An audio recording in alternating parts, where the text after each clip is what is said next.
there, it's Anna from Illuminated Advisors, back this week to talk about websites.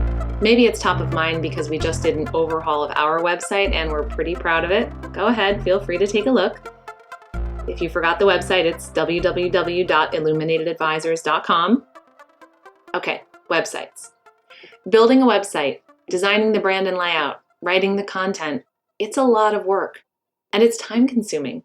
Even if you're not the one doing all of that, it's time consuming to review it, to double and triple check every last detail. With a website, it can be hard to know how much time and effort you should put into your content, your branding, your blog, and how much all that time and effort might pay off.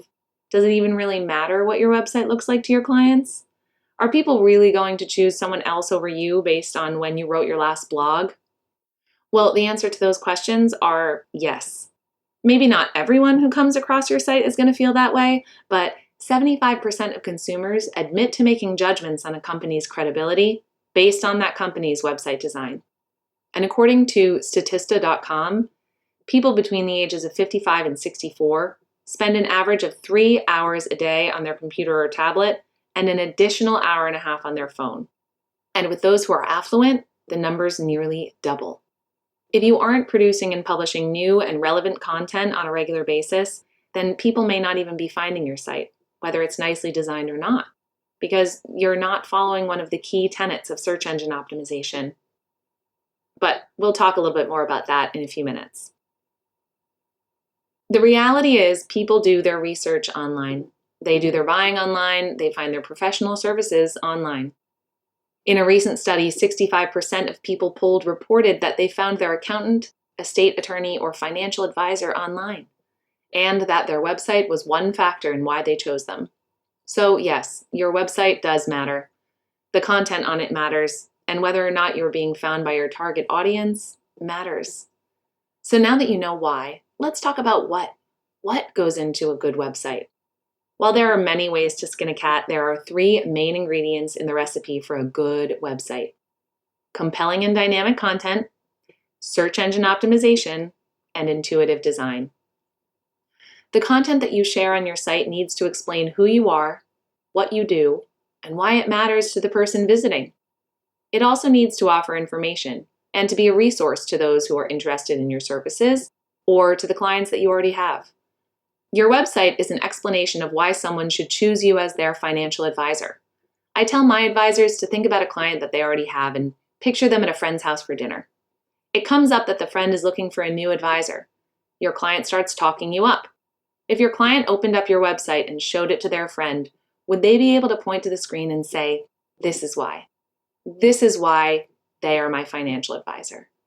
Right in front of that friend should be a site that tells them who you are and conveys that with words, but also with aesthetic. From a design perspective, you really want to strike that balance between form and function.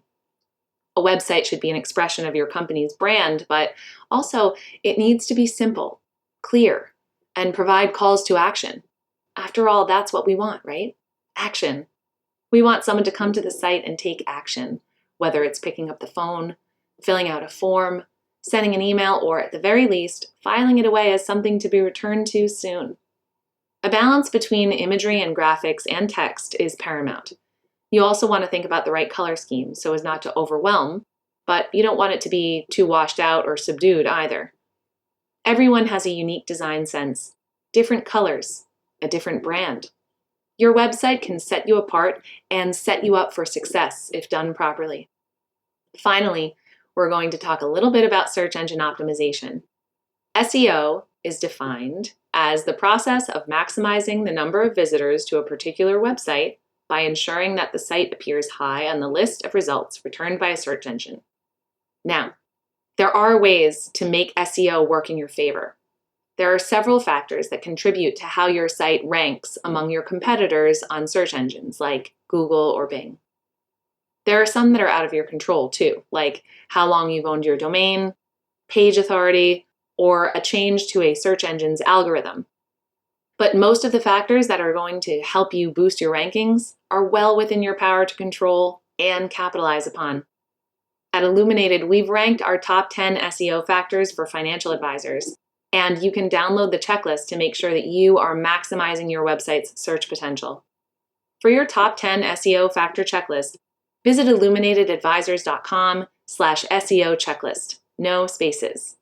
And if you want to get a free SEO analysis, you can schedule a discovery call with a member of our team. It's a half hour that we put aside to discuss your business goals and your marketing strategy.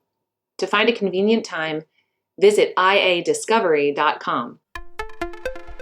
On the next episode of the Illuminated Advisors podcast, we're going to take a deep dive into design and why branding is about more than just looks.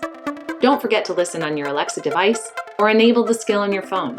And if you like what you're hearing, please take a minute to rate us in Apple Podcasts. It'll really help us out. Stay safe and have a great week.